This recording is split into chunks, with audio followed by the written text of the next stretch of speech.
नमस्कार मित्रांनो, आपली शेती डिजिटल शेती या यूट्यूब चॅनल तुमचे स्वागत आहे। आज बुधवार 31 जानेवारी 2024। आज आपण महाराष्ट्रातील हवामान विभागाचा अंदाज घेणार आहोत।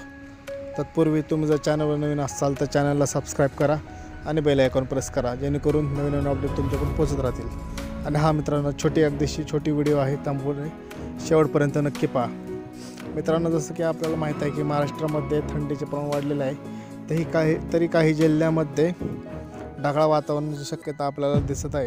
जर आपण स्क्रीनवरती पाहत असाल तर आपल्याला दिसेल की अकोला जिल्ह्यामध्ये आपल्याला ढगाळ वातावरण दिसत आहे। सोबतच लागून असलेला अमरावती जिल्ह्यामध्ये सुद्धा आपल्याला थोडाफार प्रमाणात हे ढगाळ वातावरण दिसत आहे। विखुरलेल्या स्वरूपाचे हे ढगाळ वातावरण आपल्याला दिसत आहे। सोबत जर आपण पाहायला गेलं तर पूर्व विदर्भाला सुद्धा ढगाळ वातावरणाचा फटका बसताना आपल्याला दिसत आहे। त्यामध्ये नागपूर, गोंदिया या भागामध्ये, भंडारा या भागामध्ये आपल्याला ढगाळ वातावरण दिसत आहे। सोबतच जर आपण पाहायला गेलं तर चंद्रपूर जिल्ह्याच्या काही भागामध्ये सुद्धा आज दुपारून ढगाळ वातावरण राहण्याची शक्यता आहे।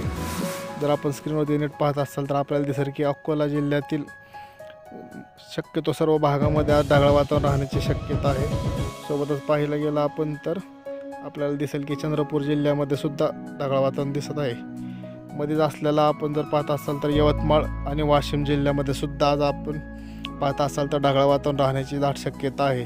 वर्धा जिल्ह्यामध्ये सुद्धा ढगाळ वातावरण राहण्याची शक्यता आहे। पावसाची शक्यता थोडाफार प्रमाणात कमी आहे, पण ढगाळ वातावरण राहण्याची दाट शक्यता आहे। अमरावती जिल्ह्यातील आपण पाहायला गेलं तर चंदूर, पुलगाव, सोबत मूर्तिजापूर, अकोला या भागामध्ये सुद्धा आपल्याला ढगाळ वातावरण हे जोरदार दिसत आहे।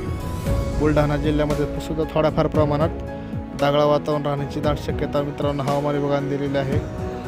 जर आपण स्क्रीनवरती पाहत असाल तर आपल्याला दिसेल की या भागामध्ये ढगाळ वातावरणासह थोडाफार प्रमाणात विखुरलेल्या स्वरूपाचे ढग राहतील। बाकी जर आपण ठिकाणचा विचार करायला गेलो तर आपल्याला जाणवेल की महाराष्ट्रातील काही ठिकाणी थंडीचे प्रमाण हे वाढलेले आहे। पुढील 2 ते 3 दिवस अजूनही थंडी अशीच राहणार आहे।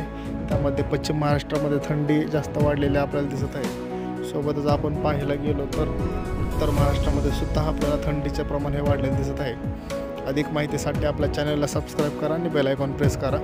धन्यवाद मित्रांनो।